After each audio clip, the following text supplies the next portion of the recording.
আব্দুল কাদের জিলানীর বাবা নদীর পারে বৈশা ফল খায়া ফেলছেন। এখন তো অস্থিরতা শুরু হয়ে গেল। হায় হায়, মালিকের কাছ থেকে মাপ নেওয়া দরকার, মালিকের কাছ থেকে মাপ নেওয়া দরকার। এজন্য কারো কোনো জিনিস অনুমতি ছাড়া ব্যবহার করা না যাইজ, কারো কোনো জিনিস অনুমতি ছাড়া ব্যবহার করা না যাইজ। জুতাটাও যদি তুমি লইয়া যাইতে চাও কোথাও আগে জিগাইবা, মালিক খুঁজে মালিকের জিগাইয়া তার জুতা নিতে হবে। কারো ঘর থেকে কোনো জিনিস তুমি নিবা, অনুমতি ছাড়া নেওয়া তোমার জন্য সম্পূর্ণ না যাইজ। ঘরওয়ালার কাছ থেকে অনুমতি নিয়ে জিনিসটা নিতে হবে। এগুলা হলো আমাদের সমাজের জীবনে আমরা এগুলার বিষয়ই মনে করি না, মনে করি এটা আবার জিগাইতাম কি তা জিনা। ছোট হোক বড় হোক কোনো জিনিস, কারো জিনিস যদি নিতে হয় অবশ্যই অনুমতি। জোরে কন। ছুটলেন নদীর স্রোতের উল্টা, পানি যেহেতু এইভাবে আইছে, ফল এইভাবে আইছে, তো উল্টা গেলে গাছ পাওয়া যাইব। যাইতে যাইতে তিনি নদীর পারে ওই ফল গাছটা পেয়ে গেলেন। মালিককে যায় পেয়ে বলতেছেন, চাচা ভুল করে ফেলেছি আপনার গাছের ফল খায়া। কয় কেমনে? কয় আমার বাড়ি হলো অমুক গ্রাম, স্রোতের তালে তালে আপনার গাছের একটা ফল গেছে বাইশা, আমি নদীর পারে বয়ে রইছি, পেটের ক্ষুধায় ফলটা খেয়ে ফেলছি। অনুমতি তো আপনার কাছ থেকে নেই, আসছি অনুমতিটা নেওয়ার জন্য। দয়া করে আপনি আমাকে মাফ করে দেন, পেট থেকে ফল তো বের করতে পারবো না। আর যদি মাফ না করেন তাহলে ফলের দাম কত বলেন, যে কোনো মূল্যে আমি পরিশোধ করব। এই কথা বলতেই মালিকের মনে মনে লাগছে টেনশন। মালিক পড়ে গেছে চিন্তায়। ফল গাছের মালিক, ওই বাগানের মালিক, সেও ছিল বড় আল্লাহওয়ালা। তারও ছিল একজন যুবতী মেয়ে ঘরে, মেয়েটাও ছিল বড় আল্লাহওয়ালি, বড় আল্লাহওয়ালি, বড় মুত্তাকি, বড় পরহেজগার। বাগানের মালিক এতদিন যাবৎ তার মেয়ের জন্য একটা পাত্র খুঁজতেছিল। মেয়েটা চায় দিনদার আল্লাহওয়ালা পাত্র, বাপ মা চায় বড় দিনদার আল্লাহওয়ালা পাত্র, কিন্তু কোথায় পাবে এমন পাত্র? ধন সম্পদের প্রয়োজন নাই, দিনদার হওয়া শর্ত। বলুন তো বিয়ে শাদীর মধ্যে সম্পদ আগে দেখব নাকি দিনদারি আগে দেখব? আগে সম্পদ দেখি না আমরা, আগে দেখি সম্পদ, আবার দেখি সুন্দরনী, আবার দেখি বংশ কেমন। এরপরে জিগাই নমাজ পড়ুনি, বুঝিনি কা নমাজ পড়েনি জিগাই বেটার শেষে। সবার আগে নবী বলেন ফাজফার বিজাতিদ্দিন। আল্লাহর নবী বলেন সবার আগে দিনদারি দেখো। দিনদারি যদি তুমি পরিপূর্ণরূপে পেয়ে যাও, দিনদারি যদি তোমার সন্তুষ্টমূলক হয়, তখন তুমি এইখানে সিদ্ধান্ত নেও। সম্পদ যদি পাও তাহলে ভালো, অসুবিধা নেই। বংশ যদি তুমি ভালো পাও, অসুবিধা নেই। কিন্তু বংশ পাইছো, সম্পদও পাইছো, রূপও পাইছো, সবই পাইছো, কিন্তু দিনদারি নাই। নবী কয় এখানে বিয়েতে যাওয়া যাবে? জোরে কন। সবাই কয় না, অসুবিধা আছে। আমরা এটা মানি না, দেখি তো সমস্যা। আজকে ছেলের বাবা, মেয়ের বাবা সবাই যদি চিন্তা করত যে না, নমাজি দিনদার ছেলে না হইলে মেয়ে বিয়া দিতাম না, আর ছেলেরও বিয়া করাইতাম না, এরম চিন্তার যদি যাইতাম আমরা অভিভাবকরা, যে টেখানা হুন্ডা লাগতো না, ফ্রিজ লাগতো না, এই চিন্তা মাথার থেকে সরাইয়া যদি আমরা দিনদারির চিন্তাই মাথায় নিতাম, তাহলে অটোমেটিক সমাজের মেয়েরা এরাও ফর্দার ভিতরে ঢুকে যেত। মানে আমরার যেমন চাহিদা, মেয়েরাও এরকম চাহিদায় ঘুরে। হ্যাঁ, আমরাও যেমন চাই, এরাও এইভাবেই চলে। এজন্যই আজকে আমাদের অভিভাবক যারা, আমাদের রুচি আগে পরিবর্তন করতে হবে। আমাদের রুচি, যৌতুক চাই না, চাই না, গুড়াইয়া হগল তুই চাই, ঠিক না? নিজে কই না, কিন্তু মানুষের দিয়া কওয়াইলাই, ইঙ্গিতে কইলাই। মানুষে জিগালে না না কুস্তা চাইছি না তো, কিন্তু চাওয়া ওই গেছি গে একবার। ইজাত সালাকি মানুষের সাথে চলে, আল্লাহর সাথে চলে না। কুল হাল ইয়াস্তাবিল্লাযীনা ইয়ালামুনা ওয়াল্লাযীনা লা ইয়ালামুন।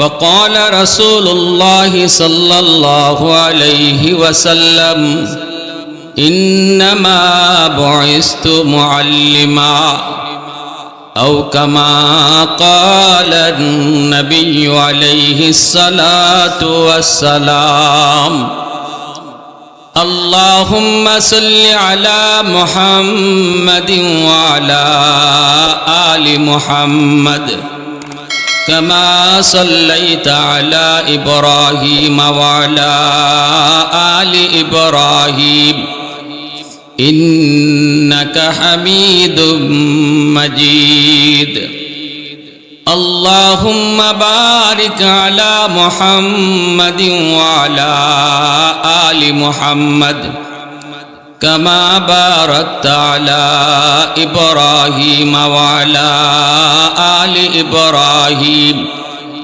إنك حميد مجيد खाने काबा का मंज़र ऐ खुदा देखा मुझे मक्का और शहर मदीना देखने को दो मुझे मक्का और शहर मदीना देखने को दो मुझे ऐ खुदा सैराब कर दो आब ज़मज़म से मुझे ऐ खुदा सैराब कर दो आब ज़मज़म से मुझे इस्तिला में हजर अस्वाद से मुशर्रफ कर मुझे इस्तिला में हजर अस्वद से मुशर्रफ कर मुझे गुम्बुज़े खदरा दिखा दो रोज़ाए अतहर मुझे गुम्बुज़े खदरा दिखा दो रोज़ाए अतहर मुझे दरमियाने कब्र मिंबर गिरगिराने दो मुझे दरमियाने कब्र मिंबर गिरगिराने दो मुझे मोहब्बतेर साथे सबाई बोली आमीन जबान खुले अल्प समय जिकिर करी ला इलाहा इल्लाल्लाह ला इलाहा इल्लाल्लाह ला इलाहा इल्लाल्लाह ला इलाहा इल्लाल्लाह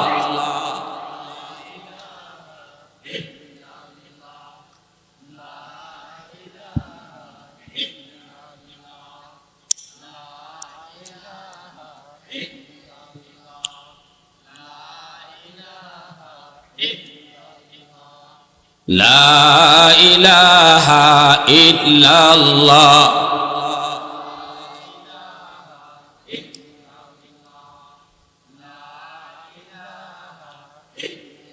ये जिक्र खुदा दिल में सदा रहने दिया कर ये जिक्र खुदा दिल में सदा रखने दिया कर और नक्श खुदा दिल में जमा रखने दिया कर मुर्शिद की नजर गज़ बसर से न होती है क्या खुश नजरी खुश नजरी खुश नजरी है क्या खुश नजरी खुश नजरी खुश नजरी है दिल तूर के दिल जूर दिया सबका खुदा से क्या दिल शिकानी है क्या दिल शिकानी है ला इलाहा इल्लल्लाह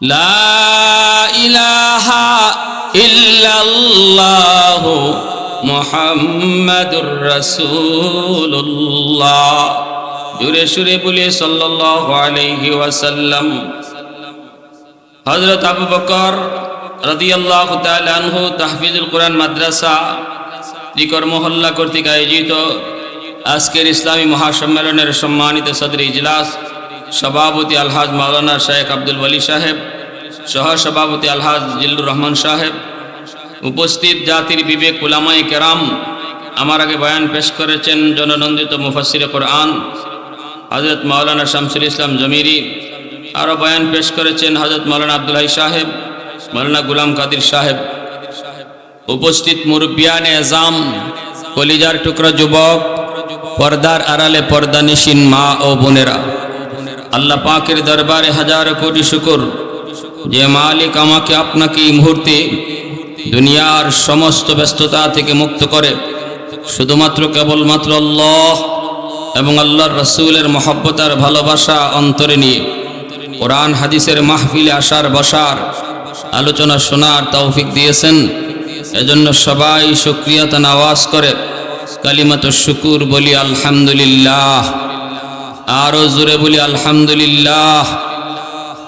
মুআজ্জাজ হাজিরিন, আমরা আজকে যে মাহফিল, যে মজলিসে বসেছি, এটি একটি দ্বীনি শিক্ষা প্রতিষ্ঠানের উদ্যোগে, যেখানে আল্লাহর কালাম পড়ানো হয়, আমার মায়ার নবীর আদর্শ শেখানো হয়। পৃথিবীতে আল্লাহর কালামের উপরে কোনো কালাম নেই, আর নবীর আদর্শের উপরে কোনো আদর্শ নেই। আল্লাহর কালাম, আল্লাহর কথা যখনই শুনব তখনই সব কথা বাতিল, আল্লাহর কথাই ঠিক, ঠিক না? আর যত মতাদর্শ, যত মত, যত পথ যখনই শুনবো এটা আমার নবীর মত, তখনই বলবো সব মত বাতিল, আমার নবীর মতে মত, ঠিক না? নবীর মতে মত, এর নাম হলো উম্মত, এর নাম উম্মত। আমার মত ততক্ষণ যতক্ষণ নবীর মত পাই না, যখন নবীর মত পেয়ে যাব তখন আমার মত বাতিল, আমার নবীর মতেই মত, এর নাম হলো উম্মত, এর নাম। আল্লাহ বলেন, বন্ধু আপনি বলুন, কুল, আপনি বলে দিন, হাল ইয়াস্তাবিল্লাযীনা ইয়ালামুনা ওয়াল্লাযীনা লা ইয়ালামুন। ওগো নবী আপনি বলুন, যারা কোরআন পড়ে আর যারা কোরআন পড়ে না, যারা মাদ্রাসায় পড়ে আর যারা মাদ্রাসায় পড়ে না, যারা মাদ্রাসায় পড়ে আর যারা মাদ্রাসায় পড়ে না, আল্লাহ বলেন বন্ধু আপনি বলে দিন, এই দুই শ্রেণী আমি আল্লাহর কাছে কোনোদিন সমান না। কারণ মাদ্রাসায় কারা পড়বে, কোরআন শিখতে কারা আসবে, এটা আল্লাহ পাকের নিজের নির্বাচন। আল্লাহ নিজে নির্বাচন করেন, ভোটাভুটির মাধ্যমে নয়। মানুষের ভোটের দ্বারা মাদ্রাসায় হাফেজ হওয়া যায় না, আলেম হওয়া যায় না। কে আলেম হবে, কে হাফেজ হবে, আল্লাহ বলেন এটা সম্পূর্ণটা আমি আল্লাহর পছন্দ। সুবহানাল্লাহ, জোরে কোন। সুম্মা আওরাসনাল কিতাব আল্লাযীনা ইসতাফাইনা মিন ইবাদিনা। আল্লাহ পাক বলেন এটা আমার নির্বাচন, এটা আমার ইখতিয়ার, এটা আমার পছন্দ। আমার বান্দাদের ভিতর থেকে কাকে আমি নবীর নায়েব বানাবো, কাকে আমি নবীর ওয়ারিস বানাবো, কাকে আমি আমার কোরআনের ওয়ারিস বানাবো, কোরআনের ইলম দান করব, এটা শুধুমাত্র আমি আল্লাহর নির্বাচন, এটা মানুষের ইখতিয়ারে নাই। এজন্যই চেয়ারম্যান হইলেই পুলারে হাফেজ বানাইতে পারবে না, মেম্বার হইলেই পুলারে হাফেজ বানাইতে পারবে না, শিল্পপতি টাকার গরমে হাফেজে কোরআন সন্তানকে বানাইতে পারবে না। যে যত ক্ষমতা নিয়ে থাক, যে যত পয়সা নিয়ে থাক, পয়সা দিয়ে সব কামাই করা যায়। কয় পয়সা থাকলে হরিণের চোখ মিলে, কথা ঠিক, কিন্তু পয়সা দিয়া সন্তানের সিনায় কোরআন ঢুকানো যায় না, ঠিক না? ক্ষমতা দিয়া সব পারা যায় রে যুবক, ক্ষমতা দিয়া হয়তো তুমি অনেক কিছু পারবা, কিন্তু আল্লাহ বলেন না, সিনার ভিতরে কোরআন ঢুকবে কি ঢুকবে না এটা ক্ষমতার সাথে সম্পর্ক না। রিকশাওয়ালার সন্তান ও হাফেজে কোরআন হতে পারে, সাধারণ একজন গরিবের পোলাও হাফেজ হতে পারে, কোটিপতি শিল্পপতির পোলাও হাফেজ হতে পারে না। বুঝা গেল আল্লাহ পাক রব্বুল আলামিন এটা নিজের হাতে রাখছেন। ভাইরা বন্ধুরা, জন্যই নবী যেমন আল্লাহ নিজে নির্বাচন করে, ইবাদতের মাধ্যমে ওলি হওয়া যায়, নবী হওয়া যায় না। যত বেশি ইবাদত করবেন ওলির কাতারে উঠতে পারবেন। আব্দুল কাদের জিলানীর দরজা বন্ধ হয় নাই। ইবাদতের মাধ্যমে এই যুগেও কেউ আব্দুল কাদের জিলানী হতে পারবে, অসম্ভবের কিছু না। কিন্তু ইবাদত কইরা কেউ কোনোদিন নবী হতে পারবে না, ঠিক না? এটা আল্লাহর নিজের নির্বাচন। আল্লাহ কাকে নবী বানাইবেন, কাকে আল্লাহ রাসূল বানাইবেন, এটা আল্লাহ পাকের নির্বাচন। ঠিক তেমনি ভাবে আল্লাহ পাক কয়, সন্তান ও কার সিনার ভিতরে কোরআন ঢুকবে এটাও আমার নির্বাচন। সুবহানাল্লাহ। এজন্যই সন্তান মাদ্রাসায় দিয়েই বাপ মার কাম শেষ নয়, চোখের পানি জড়ায় জড়ায় বাপ মার কানতে হবে।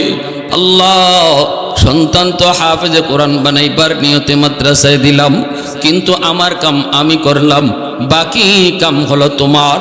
আল্লাহ, আমার সন্তানের সিনা তোমার পছন্দ হলো কি হলো না তা তো আমি জানি না।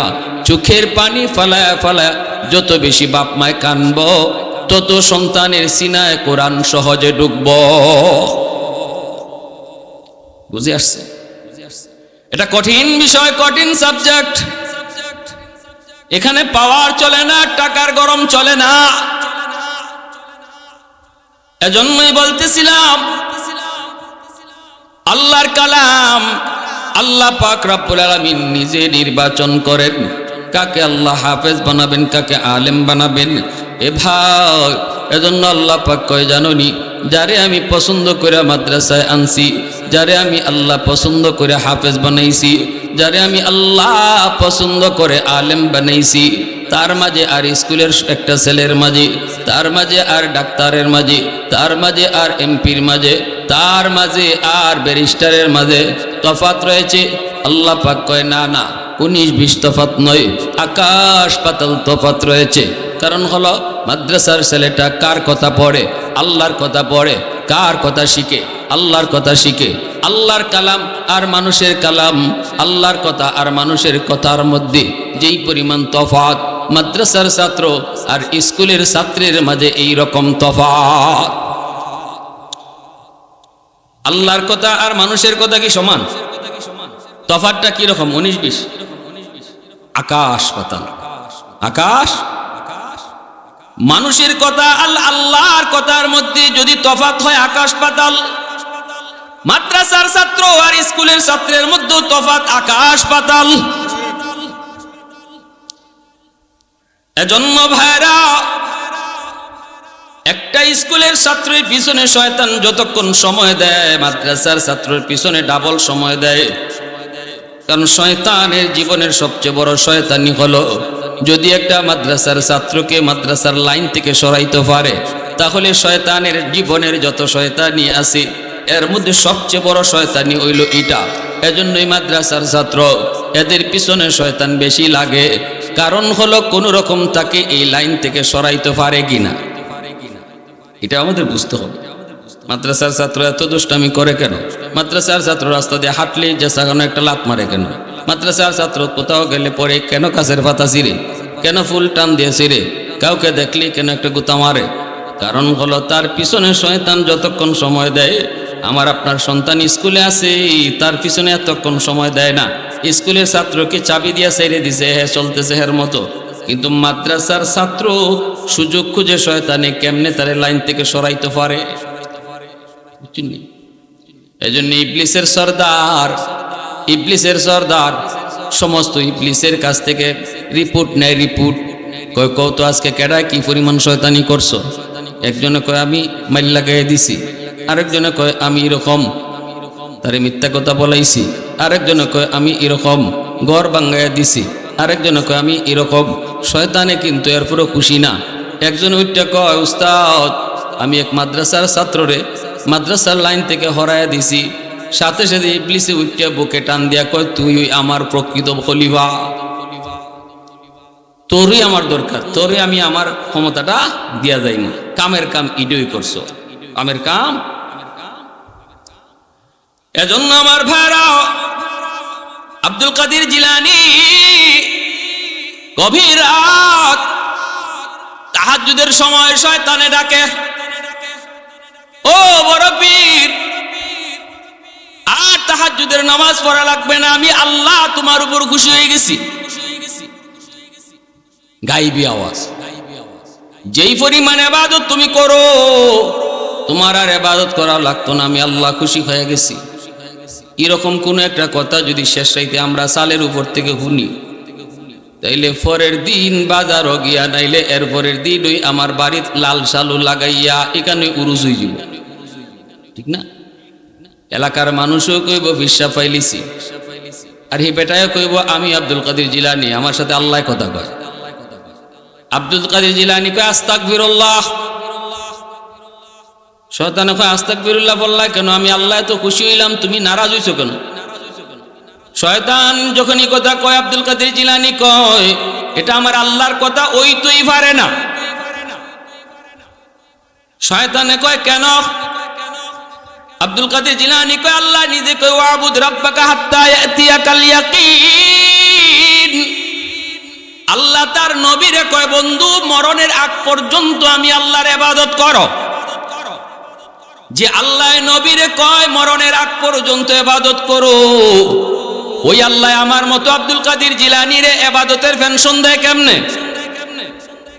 তারা বুঝছেন? নবীরে যে আল্লাহ কয় ইবাদত করো, ওই আল্লাহ আমার মতো আব্দুল কাদের জিলানীরে পেনশন কেমনে দিব? এই কথা বলতে শয়তানে কয় তাহলে তোমার কি মনে হয়? কয় তুই ইবলিস। ইবলিসে কয় ঠিক আছে, তোমার এলেমে আজকে তোমারে বাঁচাই দিল, নাইলে ইজাত কত ফিরে আমি পানি খাওয়াইছি, কত ফির আমি পানি খাওয়াইছি, কিন্তু তোমার এলেমে আজকে তোমারে বাঁচাই দিল। আব্দুল কাদের জিলানী কয় আস্তাগফিরুল্লাহ, আবারও আল্লাহ তুমি মাফ করো। ইবলিস কয় এখন তুমি নারাজ হইছো কেন?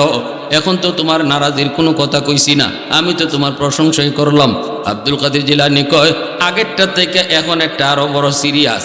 আগের ষড়যন্ত্র ছিল তোর একটু দুর্বল, এখন একটা আরো বড় কঠিন। বলে কেমনে? কয় আমার এলেমে আমারে বাঁচাইছে না, আমারে বাঁচাইছেন আমার আল্লাহর দয়া। সুবহানাল্লাহ, জোরে কর। প্রশংসা করব কার? একটু আওয়াজ দিয়া মালিকের নামটা কর না, কার? আরো জোরে কার? ওয়াহদাত কি হিফাজত নেহি বেকুওতে বাজু, वहदत की हिफाजत नहीं बेकुवत बाजू, आती नहीं कुछ काम हक ले खुदा दाद, आती नहीं कुछ काम हक ले खुदा दाद।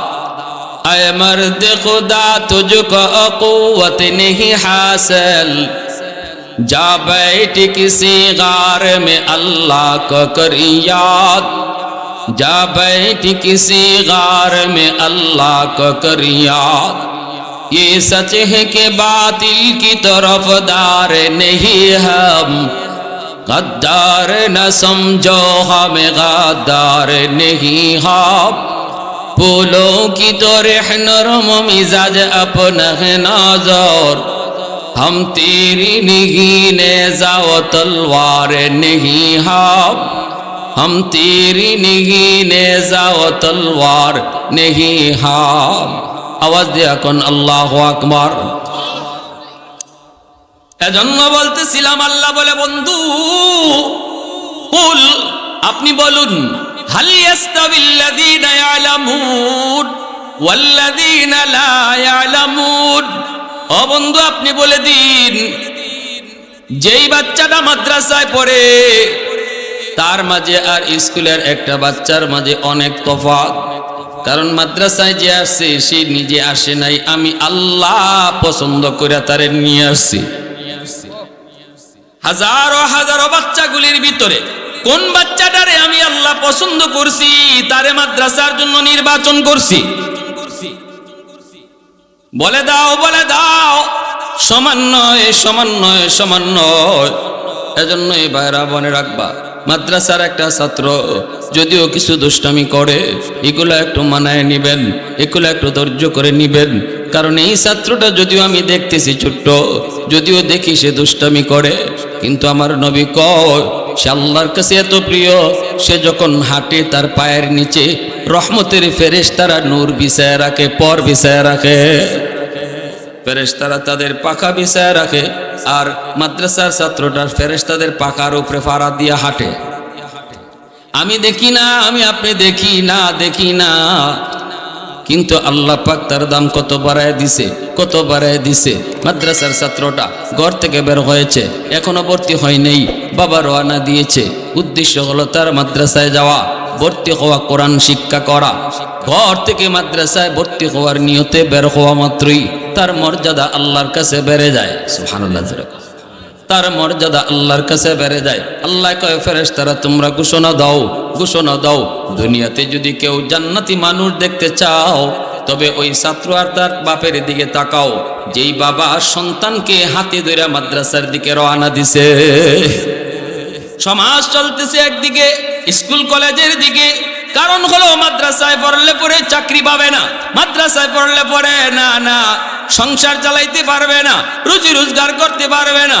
এজন্য সমাজের 100 ভাগের 90 ভাগ বাপ মা স্কুলে নিয়ে যাইতেছে, চাকরি পাইব, এরপরে বাপ মারে খাওয়াইব, উদ্দেশ্য হলো দুনিয়ার সুখ শান্তি।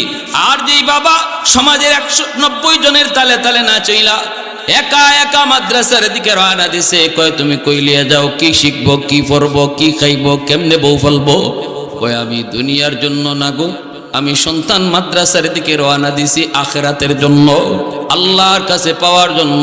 মরণের পরে যেন আমার সন্তান আমার জন্য নাজাতের উসিলা হয়। রব্বুল আলামিন কয় বান্দা, ওই দিন আমি আল্লাহ তোমার জন্য একটা পাগড়ি বানাইছি। সুবহানাল্লাহ। ওই বাবার জন্য আল্লাহ একটা পাগড়ি বানায় রাখছে, ওই মার জন্য পাগড়ি বানায় রাখছেন। মান কারা আল কোরআন ওয়া আমিলা বিমা ফিহি উলবিসা ওয়ালিদাহু তাজান ইয়াউমাল কিয়ামাহ দাউহু আহসানু মিন দাউইশ শামস। নবীজি বলেন ওই মুকুটের পাওয়ার, ওই পাগড়ির পাওয়ার সূর্যের পাওয়ারের চেয়েও বেশি হবে। হাসরবাসী মানুষ কইব, কে সেই মানুষ যার মাথার মধ্যে এত দামি মুকুট আল্লাহ পরায় দিল, অথচ নবীর বাবারও আল্লাহ এই মুকুট পরাইল না, কোন নবীর মাকেও আল্লাহ এই মুকুট পরাইল না। নবীর বাপ মা যায় পরিচয় দিব আল্লাহর সামনে, আর কইব মালিক কারে তুমি এটা পরাইবা? আমি তো অমুক নবীর আব্বা, আমি তো অমুক নবীর আম্মা। আল্লাহ কই তুমি বাপ মারে আমি খুঁজি না, আমি অন্য একজন বাপ মারে খুঁজতেছি।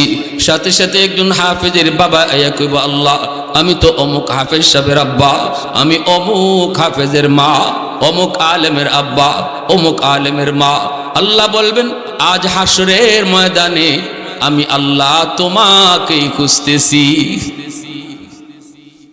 দুনিয়ার জীবনে তোমার সন্তানের মাথায় পাগড়ি দিছে তার দুনিয়ার উস্তাদ, সমাজের মানুষ, আর আজকে তোমরা বাপ মার মাথায় পাগড়ি পরাইব আমি আল্লাহ নিজে। কারণ কি? কই কারণ 10টা 20টা নয় 90টা বাপ মা গেছে স্কুলের দিকে, আর তোমরা বাপ মা এসো মাদ্রাসার দিকে। স্রোত চলতেছিল এই দিকে, তুমি চলছো স্রোতের উল্টা।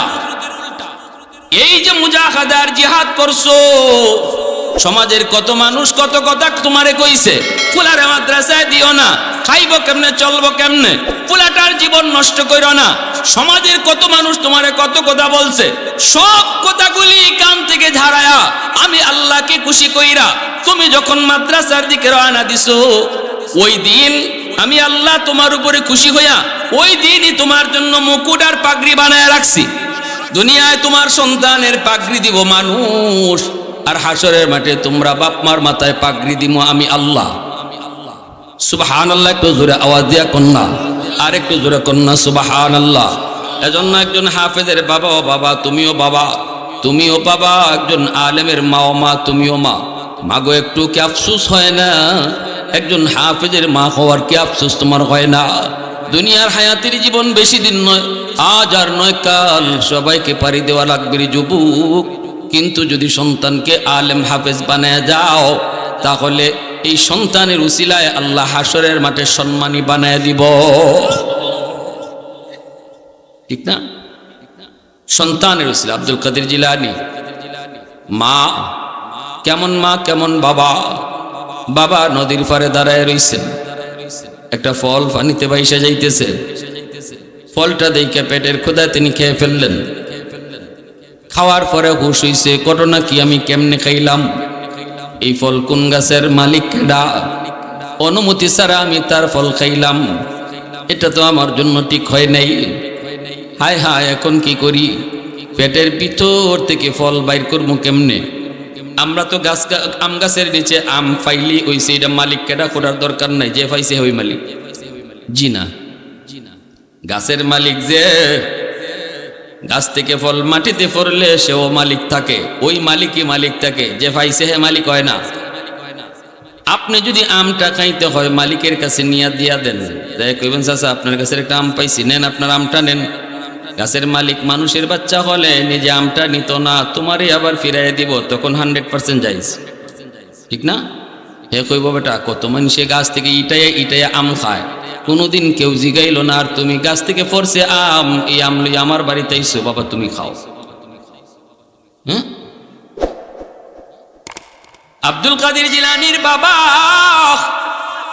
নদীর পারে বৈশা ফল খায়া ফেলছেন, এখন তো অস্থিরতা শুরু হয়ে গেল।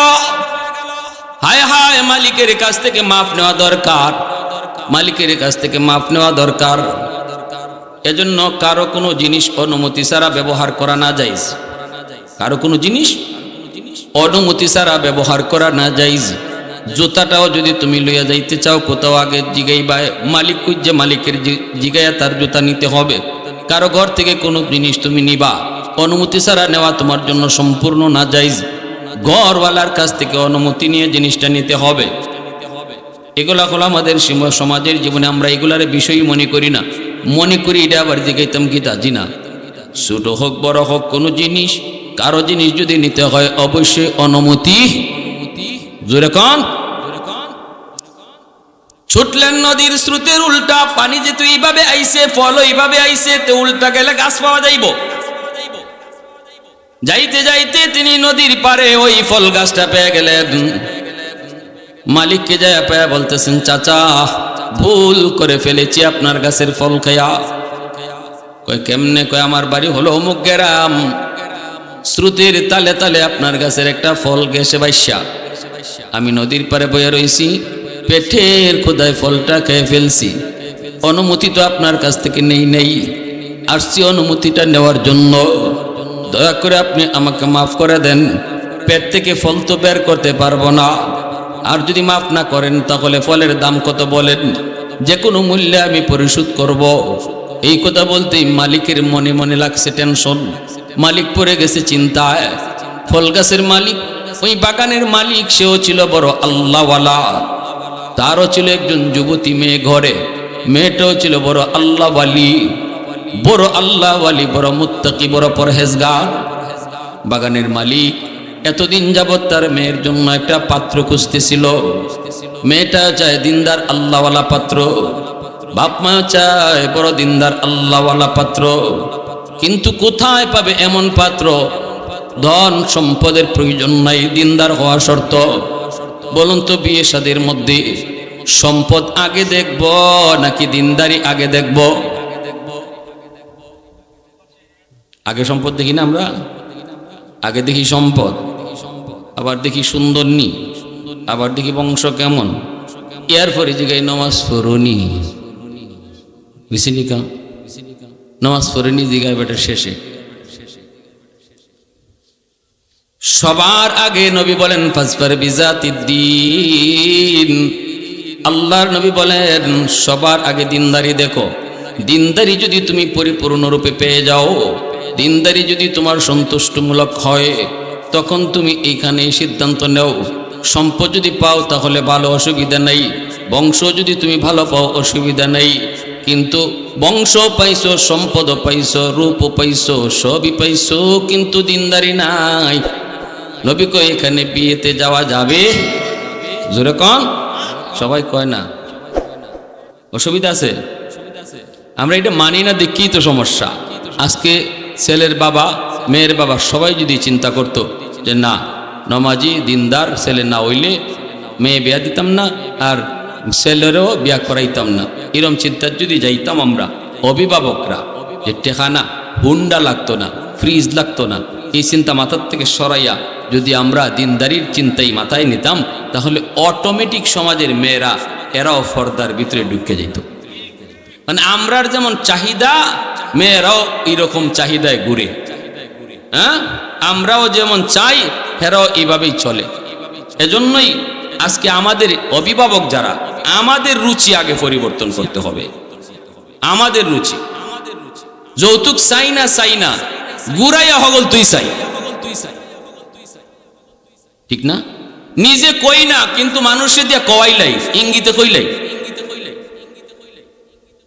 মানুষে জিগালে না না কুস্তা চাইছি না, কিন্তু চাওয়া ওই গেছি গে একবার। ইজাত সালাকি মানুষের সাথে চলে, আল্লাহর সাথে চলে না, ঠিক কিনা জোরে কোন? আমার সালাকি যেখানে শেষ, সেখানে আল্লাহর শুরু। বুঝতে হইব যে বিবাহ শাদী একটা ইবাদত, বহুত বড় ইবাদত। বিয়েটা একটা খেলার বিষয় নয়, এটার সাথে পরবর্তী একটা জেনারেশন জড়িত। এজন্য যৌতুকের চিন্তা মাথা থেকে সরান। অভিভাবক যদি যৌতুকের চিন্তা মাথায় রাখেন, জিন্দিগিতেই সংসারে শান্তি আসবে না। হারাম।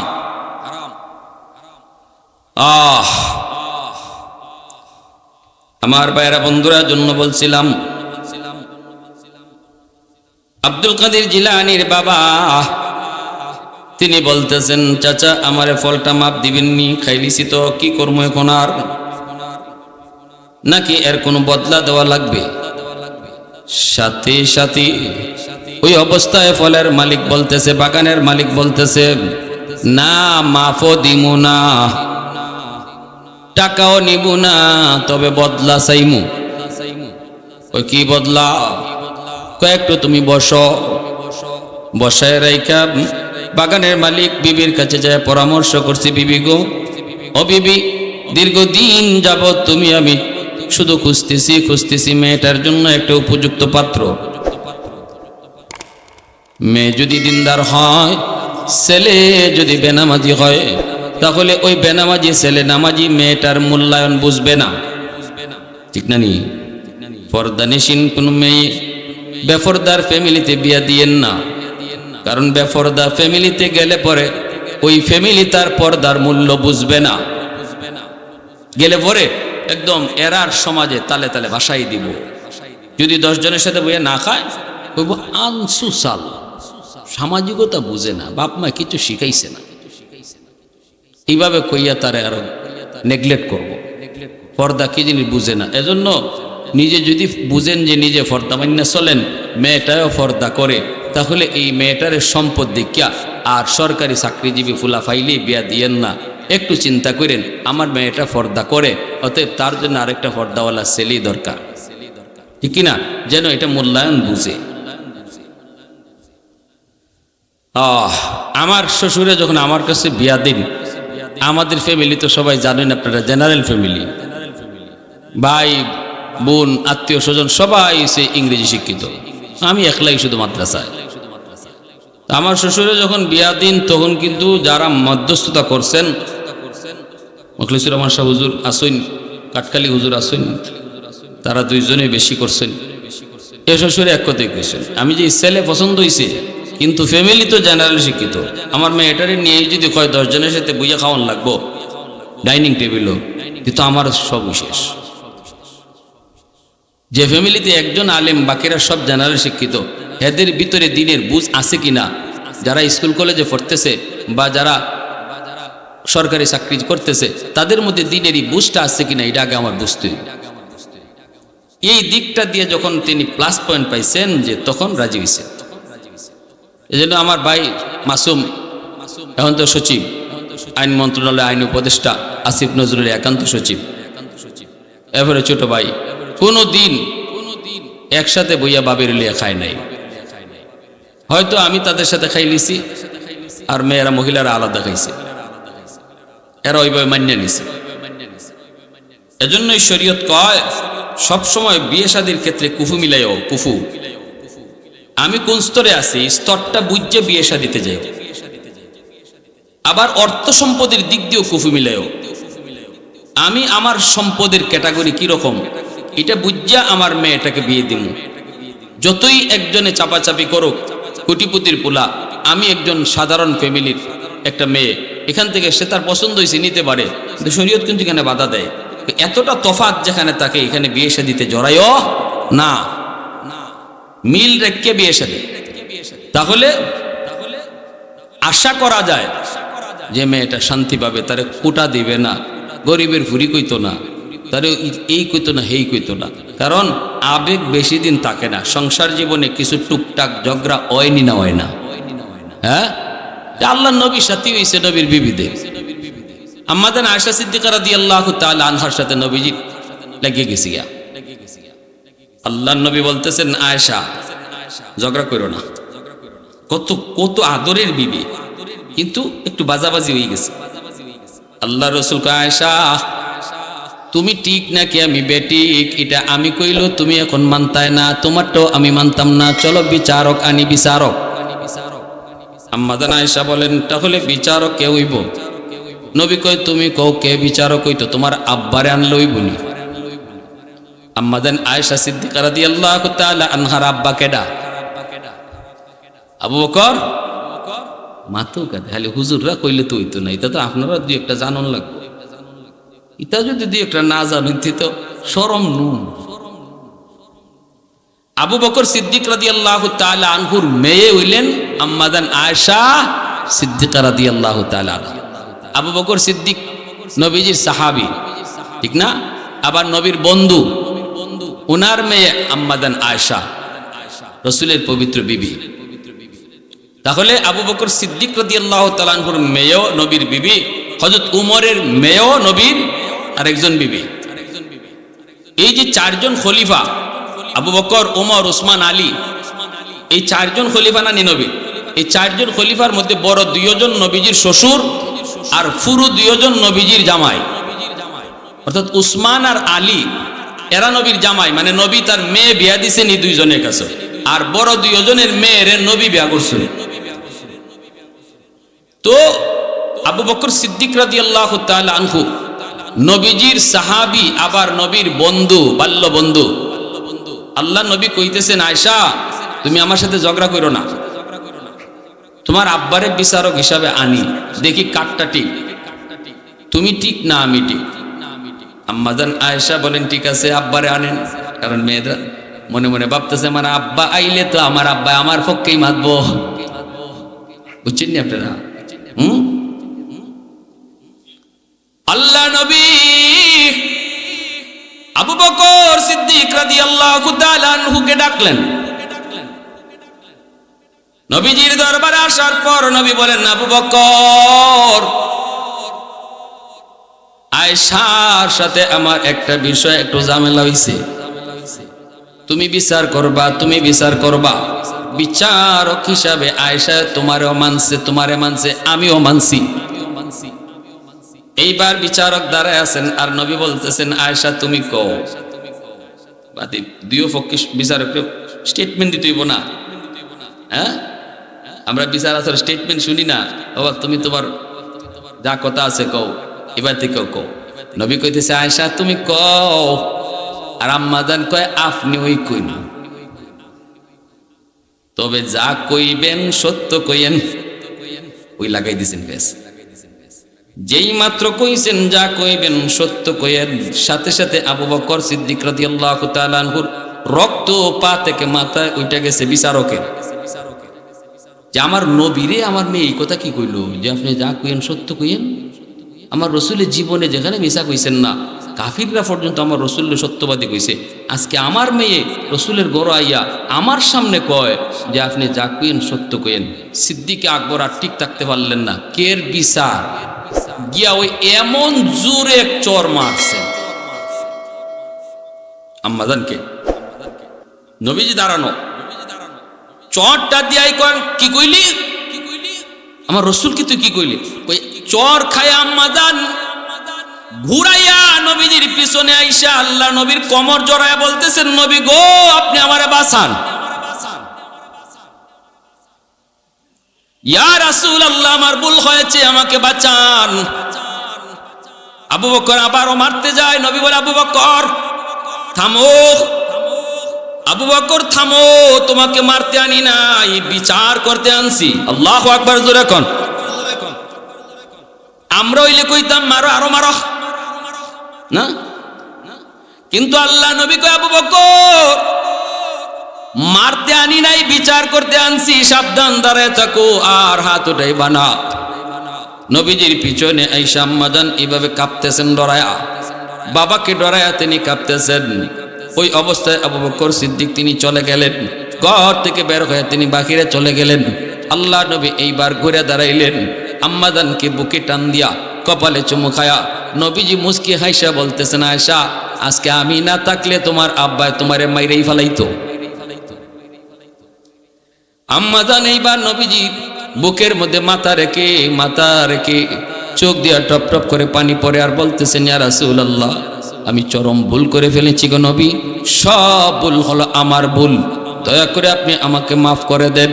এইবার দুজনে এইবার আবার হাসাহাসি শুরু করলেন। আবু বকর বাহির থেকে আওয়াজ পাইলেন, নবী আর আম্মাজানে দুইজনে মুস্কি হাসে, হাসির আওয়াজটা পর্যন্ত ঘরের বাইরে চলে গেছে।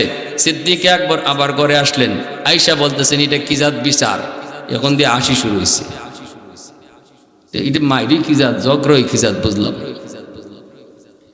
এজন্য বলতেছি ঝগড়া বিবাদ ঘরের ভিতরে হবেই হবে, এজন্য সাবধান। কখনো স্বামী স্ত্রীর ভিতরে সম্পদের দিক দিয়া, তারপরে গোষ্ঠীর দিক দিয়া, সুন্দরের দিক দিয়া খুব বেশি আকাশ পাতাল তফাৎ যেখানে আছে এখানে বিয়ে শাদিতে যাবেন না, লেভেল রেখে বিয়া দিবেন। এটা দেখো শরীয়তে কুফু, শরীয়তে বিশেষ করে ছেলে বা মেয়ে যদি আলহামদুলিল্লাহ বড় দিনদার হয়, আল্লাহ ভীরু হয়, তাহলে তাদেরকে বিয়ে শাদী দেওয়ার ক্ষেত্রে খেয়াল রাখবেন। বাবা হিসাবে ছেলেটারও একটা দিনদার মেয়ে দিককে আনবেন, আর মেয়েটারও একটা দিনদার ছেলে দিককে দিবেন, যদি আলহামদুলিল্লাহ তাদের মধ্যে এরম দিনের বুঝো থাকে। আর নতুবা যেখানে যার ভিতরে দিনদারি আছে কিন্তু সে যদি একটা বদ্দিন ফ্যামিলিতে যায়, সে কিন্তু তার দিনদারি দিয়ে সবাইরে দিনদার বানাইতে পারবে না। গোটা ফ্যামিলি যদি বদ্দিন হয় তাহলে একজন মানুষ দিনদার থাকলে আর দিনের রূপে থাকতে পারে না, অটো সে তাদের তালে তালে চলা শুরু করবে। কথা বুঝছেন? এই কথা বলার সুযোগ নাই যে আমি গিয়ে পরিবেশ ঠিক করে ফেলাইমু, জি না, এটা ফিতনার যুগ। যতটুকু বাড়া যায় সেফ টাকা, আমার উপরে বাহাদুরি করা ঠিক না, পরিবেশ মানুষকে বাধ্য করে নেয়। বড় পীর আব্দুল কাদের জিলানী রাব্বাহ বলতেছে, কি অফার, কি প্রস্তাব আপনার বলুন, কি আপনি বিনিময় চান বলুন। বাগানের মালিক ঘরে গিয়া বিবিকে পরামর্শ করে, বিবি আমি তো পাত্র পায়া গেছি গো। এই তো পাত্র, কই কেমনে বুঝলা? কই এই ঘটনা। বাগানের মালিকের বিবি কয়, আমার কাছে মনে হইতেছে এই পাত্রটাই হবে আমার মেয়ের জন্য 100-100, অতএব যাও আটকায় লাও। বাগানের মালিক আয়েশা কয়, বাবা ওই ফলটার মাপ তোমাকে দিতে পারি, বিনিময় হলো আমার মেয়েটাকে যদি তুমি বিয়ে করো। আব্দুল কাদের জিলানীর বাবা কয়, অসুবিধা নেই, আমারও তো বউ লাগবো, বিয়ে করবো। বাগানের মালিক কয়, বিয়া যে করতায় কথা আছে। কয় কি কথা? কয় আমার মেয়েটা কিন্তু অনেক কালো, এত কালো জমের কালা, সুন্দরের লেশ মাত্র নেই। আব্দুল কাদের জিলানীর আব্বাই কয়, আবু সালে জঙ্গি নাম। কয় আমি পারবো, সুন্দর যেমনই হোক, তবু আমি আল্লাহর আদালতে ধরা খাইতে চাই না গো। একটা ফলের জন্য আল্লাহর আদালতে আমি ধরা খাই জাহান্নামকে ভয় করি। বিনিময়ে যদি একজন কালো কুৎসিত মেয়েকে যদি বউ বানাইতে হয়, কোনো অসুবিধা নাই, দুনিয়ার হায়াতের জীবন অল্প কদিনের চলে যাবে। আল্লাহু আকবার জোরে। বাগানের মালিক কয়, শেষ নারী যুবক, আমার মেয়েটা চোখে দেখে না, অন্ধ। আবু সালে জঙ্গি কয় আমি এত রাজি। বাগানের মালিক কয় এত শেষ না, পা নাই লুলা। আব্দুল কাদের জিলানী কয় এত আমি রাজি। জিলানীর আব্বাই কয় রাজি। সব যা কয় তাই রাজি, যা কয় তাই রাজি। কথা কইতে পারে না, কয় তাও রাজি। বিয়া হয়ে গেল। কারণ হলো একজন মানুষের জীবনে যখন দুনিয়ার সুখ স্বাচ্ছন্দ্য বড় নয়, আখিরাতের সুখ শান্তিটাকে বড় মনে করে নেই। আখিরাতের অনন্তহীন জীবনের সুখ শান্তিটা যার কাছে বড় মনে হয়, সে দুনিয়ার এরকম কিছু না পাওয়াকে কখনো বিষয় মনে করে না। মনে করে এখানে পাইলাম আর না পাইলাম, আমার চিরস্থায়ী জীবনের জন্য আমার পাওয়া হয়।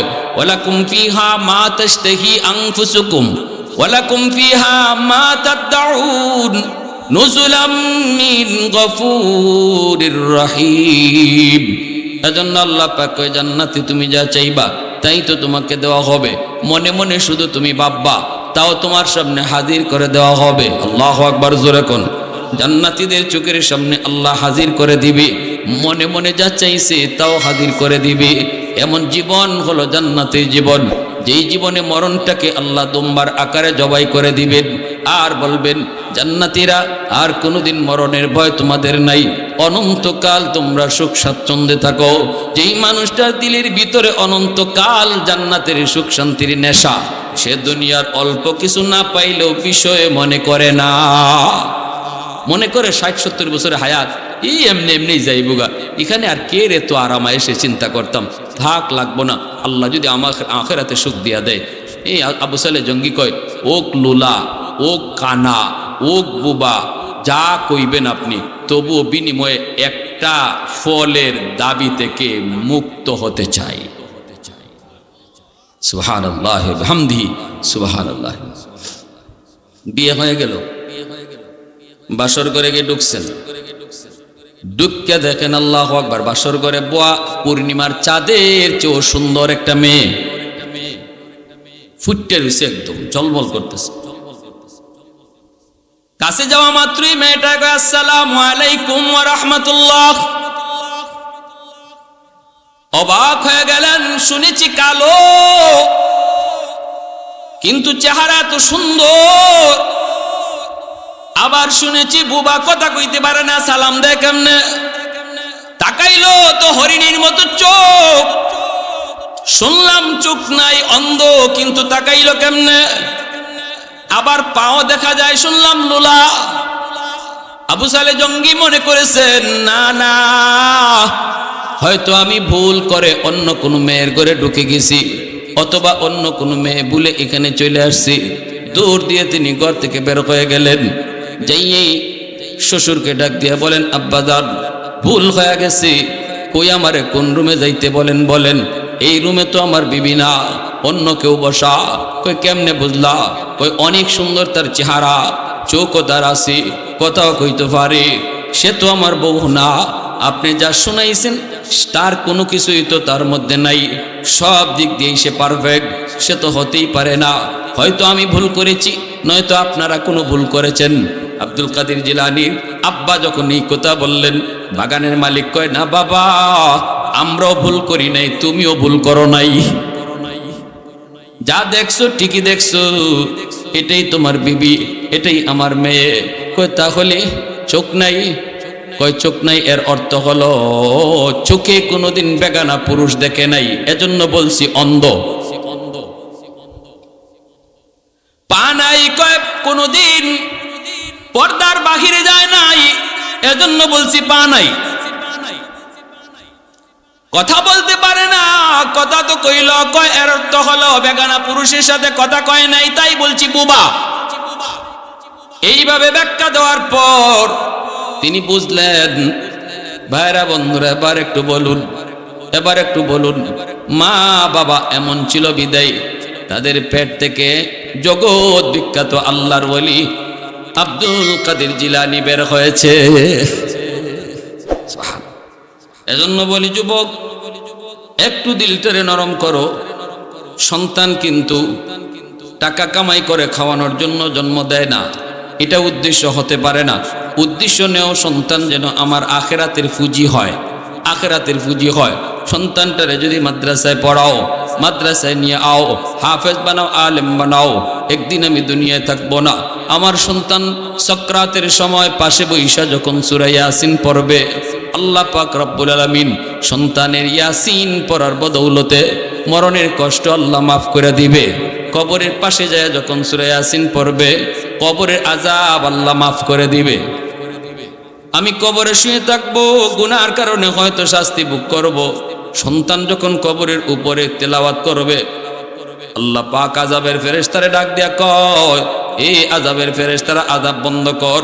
কবরের উপরে তাকায়া দেখ তার সন্তান আমি মাওলার কালাম তেলাওয়াত করে। সুবহানাল্লাহ। তাহলে সন্তান মাদ্রাসায় পড়াইলে লাভ আছে না নাই? একটু জোরে কোন লাভ আছে না নাই? নিয়ত কার কার আছে একটু হাত উঠে দেখান তো। দাদা দাদা হইলে নাতির নিয়ত করেন, নানা হইলে নাতির নিয়ত করেন। হ্যাঁ, আর বিয়া শাদী যারা করছো না, নিয়ত করো দিনদার আল্লাহ ওয়ালি নামাজি দেখিয়া বিয়া করব। রাজি আছো তো সবাই ইনশাআল্লাহ? আল্লাহ তৌফিক দান করুন। এই মাদ্রাসা আপনাদের মাদ্রাসা, টিকায় রাখা, ধৈর্য রাখা এটা আমাদেরই দায়িত্ব, সমাজের মানুষের দায়িত্ব। যে এলাকার মাদ্রাসা, ওই এলাকার মানুষ মাদ্রাসার খাতিরে আল্লাহর রহমত পাইতেছে। ওই এলাকার মানুষগুলির আল্লাহ রহমতের চাদর দিয়ে ঢেকে রাখে। যে এলাকার মানুষ মাদ্রাসার দিকে মুআফিক হয়, মাদ্রাসারে মহব্বত করে ভালোবাসে। কেন মাদ্রাসাকে ভালোবাসি? কয় এখানে আমার আল্লাহর কালাম পড়ানো হয়। ঠিক না? 1000 টাকা কোন হুজুর? আমি ইনশাআল্লাহ রমজান মাসে 1000 টাকা দিব ইনশাআল্লাহ। 3 মাস পরে রমজান আসতেছে, সুস্থতার সাথে আল্লাহ যেন রমজান পর্যন্ত পৌঁছায়, আর রমজান মাসে যেন আপনি 1000 টাকা দিতে পারেন। সবার আগে একজন ভাই বলেন, হুজুর আমি ইনশাআল্লাহ রমজানে 1000 দিব। কি নাম? হাদিস মিয়া রমজানে 1000 টাকা। জোরে কোন মারহাবা, আরো জোরে মারহাবা। আল্লাহ রমজান পর্যন্ত হায়াতে বরকত বাড়ায়া দিও। আল্লাহ তোমার পবিত্র রমজান মাসে রোজাগুলি সুস্থতার সাথে রাখার তৌফিক দিও। বাপ্পার নামে যারা দান করতেছে, আল্লাহ মা বাবার হায়াত তুমি রমজান পর্যন্ত বাড়ায়ো, মানে হায়াতে বরকত দিও, রোজাগুলি সুস্থতার সাথে রাখার তৌফিক দিও। আরেকজন ভাই বলেন, আজ যদি আমি আমার আব্বা আম্মার নামে দান করি, আগামীকাল আমার সন্তান আমার নামে দান করবে। আরেকজন রমজান মাসে দ্বিতীয় 2 নম্বরে কে আছেন? রমজান মাসে 1000 টাকা দিবেন। রমজান মাসে 1000, একটু হিম্মত করে বলেন। 1000-এ 70,000-এর সওয়াব। এখন খালি নিয়ত করেন। কি নাম? জনাব আলমগীর ভাই, 1000 টাকা রমজান মাসে আল্লাহ কবুল করো। জোরে কোন আমিন, আরো জোরে কোন আমিন। আমার ভাইয়ের ব্যবসা বাণিজ্য আল্লাহ তুমি বরকত দাও, হায়াতে বরকত দাও, বিবি বাচ্চার হায়াতে বরকত দাও। আরেকজন 3 নম্বরে, কি নাম?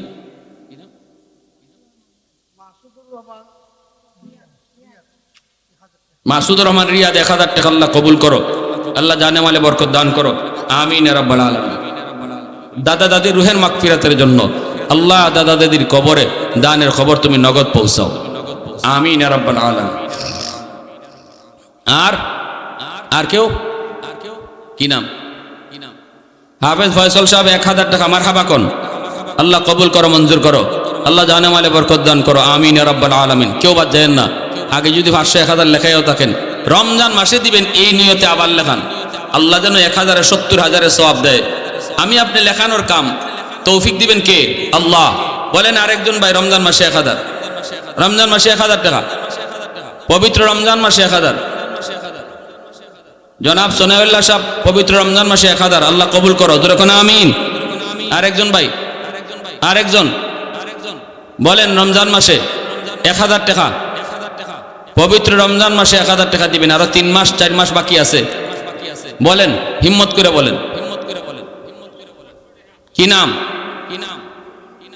শেখ মুজিবুর রহমান সাহেব, রমজান মাসে 500 টাকা। মারহাবা কোন? আল্লাহ কবুল করো। আরেকজন ভাই 500, আরেকজন ভাই 500 কইলেন, হাতটা জাগাইন। পবিত্র রমজান মাসে কি নাম বাবা?